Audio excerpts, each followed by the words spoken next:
এখন কাজ চলতেছে। আমার জানা মতে আগামীকাল সকাল থেকে মেট্রো চলবে। শিডিউল প্রতিদিন যেরকম চলে ঠিক সেরকমই আগামীকাল সকাল থেকে আবার চলবে। বিয়ারিং স্প্রিং বলা হয়, বিয়ারিং প্লেট। হ্যাঁ, এখন কাজ চলমান। মেবি এটা বলা আসলে মুশকিল। এটা কাজ করতে গেলে, প্র্যাকটিক্যাল হ্যান্ডে একটা কাজ করতে গেলে ওটা সময়ের বলা যায় না, যে অ্যাকচুয়ালি টাইম বলা যায় না যে এত টাইমের মধ্যে সম্ভব হবে। তবে চেষ্টা করা যাবে। যারা গত দিনে করা হয়েছিল প্রায় 3 ঘন্টা লাগেছিল, আজকে সম্ভবত 2টা যেহেতু সেহেতু সম্ভবত 6 ঘন্টা মতো লাগবে। এটা কোনো মানুষেরই কাম্য থাকে না, আমাদেরও এরকম কাম্য ছিল না, বা এটা অ্যাক্সিডেন্ট বলা যায় আর কি। এটা আসলে কোনো না, বা কেউ যদি বলে যে এটা আক্রোশমূলক বা অন্যান্য এরকম কোনো কিছু না, এটা অ্যাক্সিডেন্ট, জাস্ট অ্যাক্সিডেন্ট। না, এক জায়গায় না, একটু সামনের দিকে আরও 2-3টে পিলার পরে ওইটা আসলে এটা হয় আপনার ট্রেন যখন চলাচল করে এটা জার্কিং হয়। একটা জার্কিংয়ের জন্য এখানে একটা থাকে, প্যাড থাকে। যেহেতু কংক্রিট আর কংক্রিটের উপরে যদি রাখা হয় তাহলে জার্কিংয়ে সেটা ভেঙে যাওয়ার সম্ভাবনা আছে, যার কারণে এটাকে একটা বিয়ারিং রাখা হয় যাতে কংক্রিট এবং কংক্রিট দুইটা একসঙ্গে না লেগে ওটা না ভাঙে।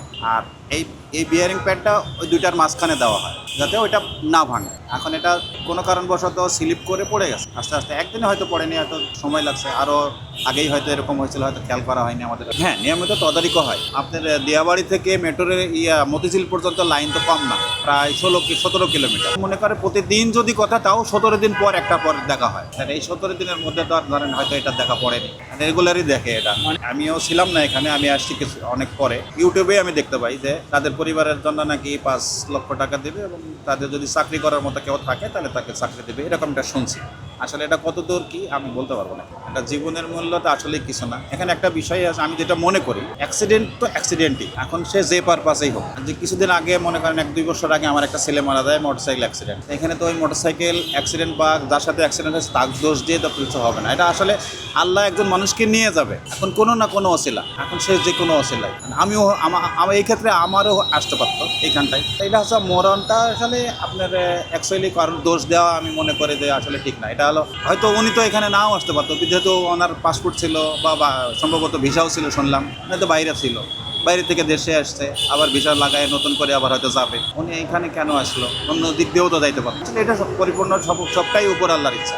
এখানে আসলে আমার মনে হয় না যে আপনার আমার কারোরই হাত আছে। এই ম্যান লিফট দিয়ে প্রত্যেকটা প্যাড দেখা হয় ঠিক মতো আছে কিনা, জায়গা মতো আছে কিনা, এগুলো প্রতিদিনের তদারকি করা হয়। কিন্তু 16 কিলোমিটার রাস্তা এবং প্রত্যেকটা পিলারের উপরে 4টা করে প্যাড আছে। প্রত্যেকটা প্যাডই দেখতে গেলে তো সময় দরকার। একদিনে তো ধরেন সবগুলো সম্ভব না, কেউই দেখতে পারবে। যেহেতু যারা হয়তো 2টা ম্যান লিফট অথবা 3টা ম্যান লিফট দিয়েও যদি তদারকি করা হয়, তাও মনে করেন যে 2 সপ্তাহ অন্তত 2 সপ্তাহ পর একটা করে দেখতে পারবো। এই 2 সপ্তাহের মধ্যে যদি কোনো কিছু হয় তাহলে তো কারোরই কিছু করার থাকে না। আমরা নিজেরাও, যেহেতু আমি নিজেও কাজ করি ইমার্জেন্সি, যে কোনো জায়গায় যে সিচুয়েশনে আমি নিজেও যাই। আমি হলো অ্যাকচুয়ালি আপনার ইলেকট্রিক্যাল ডিপার্টমেন্টের লোক।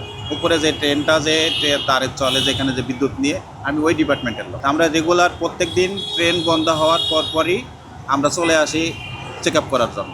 প্রতিদিন একটা দিনও বাদ নাই এরকম। হয়তো কোনো কারণবশত যদি ট্রেন আপনার চেকিংয়ের বা কোনো সমস্যা থাকে, সেই ক্ষেত্রে ওরা ট্রেন যখন চালিয়ে ট্রেনিং অবস্থায় রাখে, সেই দিনকে হয়তো আমাদের বন্ধ থাকে। তাছাড়া এমন কোনো দিন নাই যে আমরা এগুলো দেখি না, প্রত্যেক দিনই আমরা দেখতে আসি।